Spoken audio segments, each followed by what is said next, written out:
નમસ્કાર ખેડૂત મિત્રો, આજે આપણે સરદારના હલેન્ડા ગામે છે અને અશોકભાઈ આપણા ખેડૂત છે. તો અશોકભાઈ પાસેથી જાણીએ કે આટલી દિલ ખુશ થઈ જાય એ કઈ મગફળીની તમે જાત વાવી છે અશોકભાઈ? એરીનો કંપનીની ઓતરા વેરાયટી ઓતરા વેરાયટી વાવી 80 દિવસની થઈ. હા, 10 વીઘાની વાવી છે અને વીઘે અત્યારે 40 થી 45 મણનો ઉતારો આવે એવું ધારણા છે આપણે. તો મિત્રો બહુ સારી છે.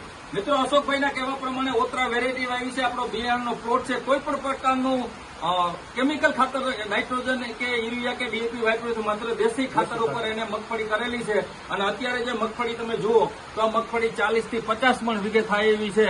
અને મિત્રો આજે ઓતરા જે વેરાયટી છે એના વિશે ખાસ બધાને સમજવાનું છે કે જે ઉભળી વેરાયટીઓમાં જે અત્યારે છેલ્લામાં છેલ્લી લેટેસ્ટ અને સૌથી સારું ઉત્પાદન આપતી જો કોઈ વેરાયટી છે તો એ આ ઓતરા વેરાયટી છે. અને ઓતરા વેરાયટીના દાણાની ક્વોલિટી પ્યોર એક્સપોર્ટ ક્વોલિટી છે. બધા એક સરખા દાણા થાય છે, વ્હાઇટ કલરના દાણા થાય છે.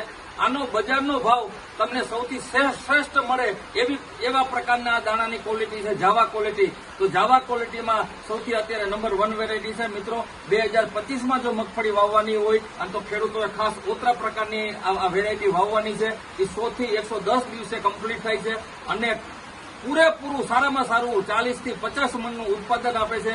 બજારનો ભાવ બી ઓતરાનો તમને આપણને ખૂબ જ મળશે. અમારી રેનો કંપનીમાં મીનાક્ષી આવે છે અને અરીનો કંપનીમાં ઓતરા આવે છે. આ બે વેરાયટી અત્યારે સર્વશ્રેષ્ઠ વેરાયટી જાવા ક્વોલિટીમાં ગણાય છે. તો મિત્રો આ વેરાયટીનું આવતી સાલ 2025માં તમે વાવેતર કરાવજો. વહેલું પાકી જશે, સારામાં સારું ઉત્પાદન આવશે અને સાથે સાથે સૌથી ઊંચામાં ઊંચો ભાવ આવશે.